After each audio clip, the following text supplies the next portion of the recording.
Hello guys, మీరు పన్నీర్తో ఎప్పుడైనా soup చేశారా? ఏంటి పన్నీర్ సూప్ అనుకుంటున్నారా? సింపుల్ అండ్ ఈజీగా చెప్పేస్తాను, చూసేయండి. సో ఫస్ట్ అయితే ఒక ఆనియన్, ఒక 4 టమాటోస్ అయితే ఇలా ఆయిల్లో వేసుకొని వేయించుకోవాలి. చల్లారిపోయిన తర్వాత మిక్సీ గిన్నెలోకి యాడ్ చేసుకోవాలి. అండ్ దాంట్లోకి 2 లవంగాలు, రెండు మిరియాలు, ఒక దాల్చిన చెక్క అండ్ కొంచెం సాల్ట్, ఒక మిర్చి అండ్ కారం కూడా యాడ్ చేస్తాను, ఒక 1 స్పూన్ వరకు. దాన్ని మొత్తం ఫైన్ మిక్సీ చేసి పక్కన పెట్టేసుకోవాలి. ఆయిల్ వేడెక్కిన తర్వాత ఆవాలు, జీలకర్ర, ఒక బిర్యానీ ఆకు అండ్ ఒక ఆనియన్ కూడా చిన్నగా కట్ చేసుకొని యాడ్ చేసుకోవాలి.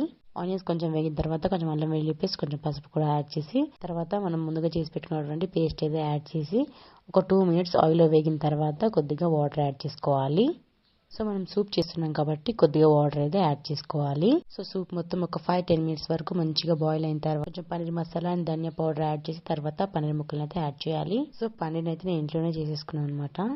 సో పన్నీర్ యాడ్ చేసి ఒక 2-3 మినిట్స్ తర్వాత స్టవ్ ఆఫ్ చేస్తే యమ్మీ and tasty paneer soup ready.